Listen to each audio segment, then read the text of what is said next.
ETF index mutual funds నేర్చుకుని stock మార్కెట్లో రాణించాలనుకుంటున్నారా? వెంటనే ఈ నెంబర్కి కాల్ చేయండి.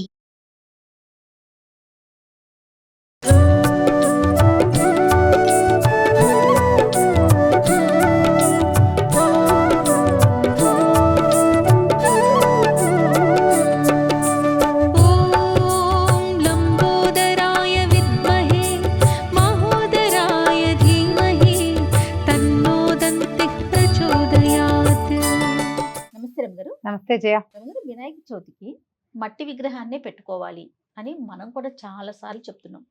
దీంతో అంటే పర్యావరణాన్ని రక్షించడంతో పాటుగా ఇంకేమైనా ఆధ్యాత్మిక అంశాలు దాగి ఉన్నాయా? పూర్వం నుంచి వచ్చిన పండుగ కదా జయ.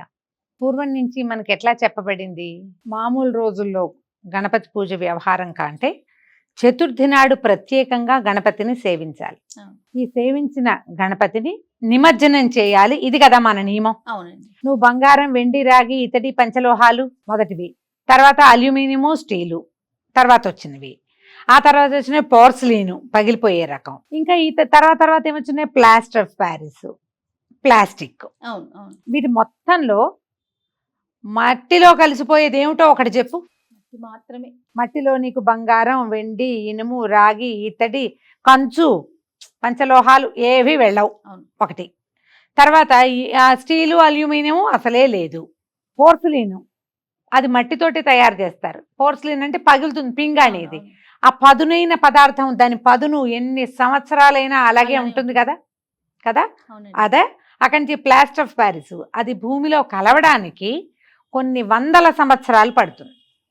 అదే నువ్వు ఒక మట్టి ఉండని కాసేపు పిల్లాడు ఆడుకుంటాడు, దాన్ని తీసుకెళ్లి కుండీలో పోసి ఒక గ్లాస్ నీళ్లు పోస్తావు, గంట తర్వాత దాని ఆనవాలైనా అక్కడ ఉంటుందా? అస్సలు ఉండదు రమగారు. మరి ఎక్కడి నుంచి వచ్చావో అక్కడికి వెళ్ళిపోవాలి కదా జయ. మనం ఏమవుతున్నాం, మనుషులు ఏమవుతారు? పాంచభౌతికమైంది మానవ దేహం, సృష్టి నియమం కదా అది. ఈ పాంచభౌతికమైన దేహాన్ని అంటే పృథివ్యప్తేజోవాయురాకాశాలతో నిర్మింపబడింది మన శరీరం, మట్టితోటి. ఇందులోనే నిప్పు ఉంది, ఆకాశం ఉంది, గాలి ఉంది, దాంతోటే కదా మనం బతుకుంటాం. నీరుంది. ఇది మనం కాల్చో పూడ్చో లేదే అలాగే వదిలేస్తే క్రమంగా ఇదంతా కొన్నేళ్లకి కలిసిపోతుంది. ఈ లోహాలన్నిటికంటే తొందరగా కలుస్తుంది కాదు.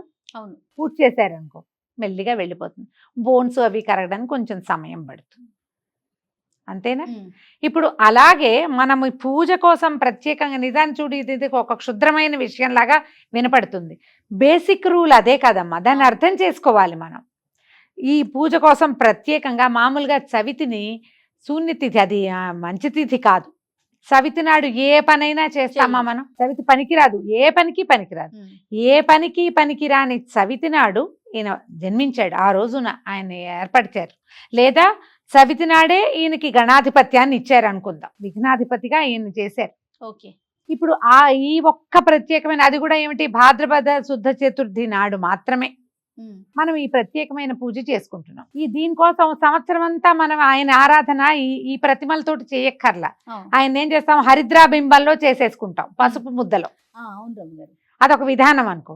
ఇప్పుడు దీనికోసం ఏంటి, చక్కగా ముఖము అన్ని అవతార స్వరూపం, ఆయన ఎలా కనపడతాడని మనకి పురాణాల ద్వారా తెలిసిందో ఆ స్వరూపాన్ని వెలయించుకుని కన్నులారా చూసి చేతులారా సేవించుకుని చక్కగా అన్ని రకాల పదార్థాలు చేసి మంచి మంత్రాలతోటి, ఋగ్వేద మంత్రాలతోటి, కొన్ని మామూలుగా అన్ని చోట్ల మొదలెట్టగానే గణానాంత్వా గణపతిగం హవామహే ఋగ్వేద మంత్రం మామూలు వాళ్ళు కూడా చదివేస్తారు, అందరూ పిల్లలు కూడా నేర్చుకుంటారు.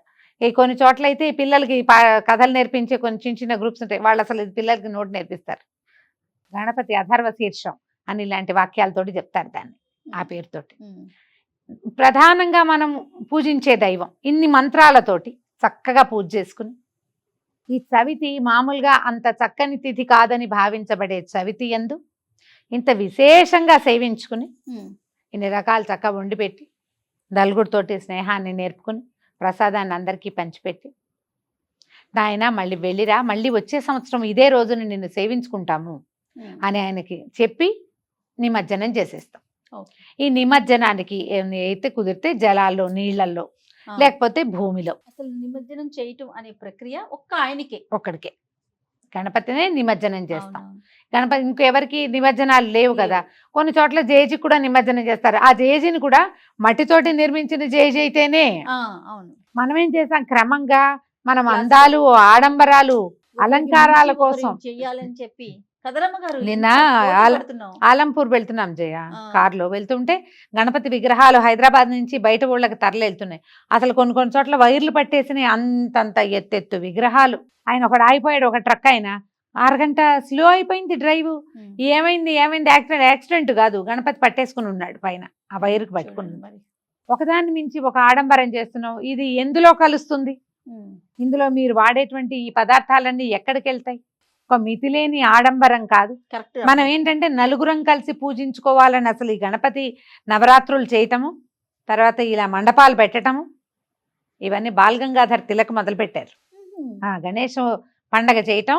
ఓకే. అప్పుడు అదేమిటి, మన స్వదేశ స్ఫూర్తి, మన జాతీయ స్ఫూర్తితోటి మొదలుపెట్టిందే, ఉద్యమ స్ఫూర్తితోటే ఓకే. ప్రజలు కలవడానికి ఇది ఒక ఆసరా ఉంటుందని స్టార్ట్ చేశారు. ఉమ్. బాంబే ఆ వైపంతా ఇట్లాగే మొదలు పెట్టారు. ఉమ్. ఇప్పుడు ఇది క్రమంగా పెరిగిపోయి వీళ్ళకంటే మేము ఎక్కువ, వాళ్ళకంటే మేము ఎక్కువ, మధ్యలో గణపతి యొక్క స్వరూపాన్ని మార్చేసి సినిమా వేషాలు వేయించి గణపతి తోటి గణపతిని కూడా గణపతి లాగా పెట్టట్లేదు కదా పెట్టరు. ఎంతసేపు ఏదో వెరైటీగా చేయాలని మనమే ఎక్కువ ఆటలు ఆడుతున్నాం దేవుళ్ళతోటి.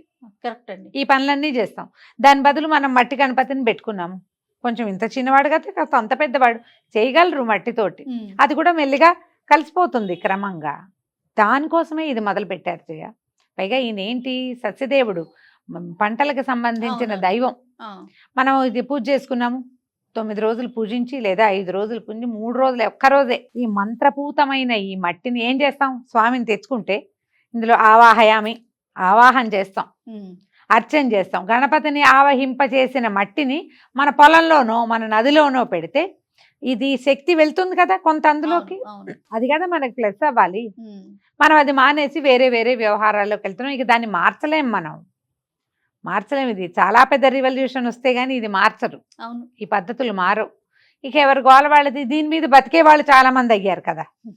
ఈ గణపతి విగ్రహాలు తయారయ్యే సంవత్సరం అంతా చేస్తూనే ఉంటారు, అదే పని మీద ఉంటారు. ఆ. ఇక వాళ్ళ జీవనాధారం ఇంకా అది భగవంతుడు అందులో వాడికి అన్నం పెట్టాడు అంతే. ఇంకా చేసేవాళ్ళు ఎవరికో, చేసేదేం లేదు. కనీసం మన ఇంటి వరకు మనం ఒక మట్టి వినాయకుడిని అపార్ట్మెంట్లలో చేసుకుంటాం, మట్టి వినాయకుడిని పెడదాము, ఉమ్. మోతాదు మించి పెద్ద సైజు పెడదామని అనుకోవద్దు. పూజ సరిగ్గా చేయాలి, మీరందరూ కొట్లాడుకోకుండా ఉండాలి. చక్కగా అన్ని రకాల పత్రులు మనమే సేకరించేందుకు అపార్ట్మెంట్స్, గేటెడ్ కమ్యూనిటీస్లో సంవత్సరానికి ఒక్కసారి చేసే ఈ పండగ కోసం ఈ మొక్కలన్నీ పెంచండి మీరు. మరి ఎంత బాగుంటుంది. అద్భుతం కదా రమ్మ గారు. ప్రతి చోట ప్రకృతి వనాలు తయారవుతాయి కదా, అవును. అలా ఆలోచించండి, అప్పుడు బాగుంటుంది. ఈ విధానం మొదలు పెట్టిందే ఇందుకు. నిమజ్జనం కూడా రమ్మ గారు ఉమ్. ఎక్కడికో తీసుకెళ్లి ఏదో చేసే బదులు ఆ. కొన్ని మనము కమ్యూనిటీస్ లో చూస్తా చిన్న చిన్నవి అయితే మనం మన దగ్గరే చేసుకోవచ్చు. ఓ పెద్ద చక్కగా. టబ్బులో పెడతాము సరిపోతుంది. అయిపోతుంది. ఏదైనా ఒక పువ్వుల కుండీలో పెడతాము, పువ్వుల కుండీలో మన ఇళ్లలో అనుకో, మొక్కల కుండీలో పెడితే నీళ్ళు పోస్తే సరిపోతుంది. ఆ. కొన్ని అలాంటి ఇవి కూడా వచ్చినాయి, కొన్ని కంపెనీలు వచ్చినాయి. వాళ్ళు ఒక వినాయకుడిని చేసి ఇస్తారు, పూజ చేసుకుంటాము. ఆ తర్వాత ఆ వినాయకుడిని అందులో పెట్టి నీళ్లు పోసేస్తే మెల్లిగా కరిపోయి 4 మొక్కలు వస్తాయి అందులో నుంచి. ఏ అద్భుతం, తులసి బా. మొక్కలు. లాస్ట్ ఇయర్ నాకు ఒకళ్ళు పంపించారు, అవును. నాకు చక్కటి మొక్కలు వచ్చినాయి అందులో నుంచి. ఆ. అలా ఏదైనా చెయ్యొచ్చు. అవును. ఒక పేపర్ పెట్టారు అంతే, అందులో పేపర్ తీసేసాను నేను. తర్వాత అది కరిగిపోయిన తర్వాత, విగ్రహం కరిగిపోయాక ఉమ్. ఎంత బాగుందో. ఆ మట్టి ఇప్పటికీ ఉంది నా దగ్గర. ఉమ్. సరిగ్గా ఆలోచించండి. అంటే వాతావరణాన్ని కాపాడటం కోసం వచ్చిన పండుగని మనం కలుషితం చేసుకోకూడదు, చేసేస్తున్నాం కదా, అదే అది. చేస్తున్నాం, నీళ్లు పాడు చేసేస్తున్నాము. ఆ తర్వాత ఈ విగ్రహాలకి షేప్ కోసం పెట్టేటువంటి Colours. రంగులే కాదు, లోపల ఇనప ఊసలు, బద్దీలు, మెటీరియల్ చాలా ఉంటుంది. ఆ తర్వాత కొబ్బరి పీచు, రంగులు, రసాయన రంగులు, మరి ఇవన్నీ కూడా కలిసిపోతాయి కదా. అవన్నీ మనకే ఇబ్బంది. అవి ఎక్కడికి వెళ్తాయి చివరికి? మనమే పీలుస్తాం, మనమే తాగుతాం, మనమే వాడుకుంటాం. అది ఆలోచించాలిగా. ఖచ్చితంగా కొంచెం సంస్థలు ఆలోచించుకుంటే బాగుంటుంది. బాగా చెప్పారు. అయితే మనము ప్రతి పండుగకి ప్రతి దానికి కూడా పసుపుతో వినాయకుడిని చేసుకుంటాం. ఇప్పుడు కూడా చేస్తాం రమ్మగారు వినాయక చవితి? చేస్తాం ఇప్పుడు కూడా. మహాగణాధిపతి పూజకి నిర్విఘ్న పరిసమాప్త్యర్థం హరిద్రాబింబం పూజయామి అంటాం. ముందు చిన్న వినాయకుడిని చేసి పెట్టుకుని పసుపుతోటి ఈయన్ని పూజించి, తర్వాత పూజ అంతా సరిగ్గా అవ్వాలి, ప్రసాదాలు బాగా కుదరాలి, మనం బాగా వినిమయం చేయాలి, కథ అవి సక్రమంగా వినాలని ఆ పెద్ద పూజ కోసం ఈ చిన్న పూజ ఇప్పుడు కూడా చేసుకుంటాం. ఈయన గబగబా ఉపచారాలు, పంచోపచారాలు చేస్తారు, లేదా చకచక ఉపచారాలు చెప్పేసి ఈయన్ని పక్కకు పెట్టి ఓ బెల్లం ముక్క నివేదన పెట్టడం, ఈ పసుపు హరిద్రా బింబాల్లో ఉన్న స్వామిని పక్కకు పెట్టి అప్పుడు పెద్ద ప్రతిమ పెట్టుకున్నాం కదా, ఆ ప్రతిమని ఆవాహన స్థాపన అవి చేసి మళ్ళీ మామూలుగా పూజ చేసుకుంటాం. చేస్తాం ఇప్పుడు కూడా. ఏ పూజకైనా పసుపు గణపతి పూజ ముందు చెప్పుకుంటా. మన సత్యనారాయణ వ్రతం చేసినా ఏ నోములు చేసినా కూడా గణపతి ఆరాధన తప్పనిసరి. ఆయనకి పెద్ద ప్రతిమా విశేషం అక్కర్ల. హరిద్రా బింబంలో కూడా మనం ఈ పసుపు ముద్దలో కూడా గణపతిని ఆరాధన చేసుకోవచ్చు. ప్రథమ దేవుడు, ప్రథమ భక్తి అన్ని ఆయనకే. మొదట మొత్తం ఆయనకి. నమస్తే.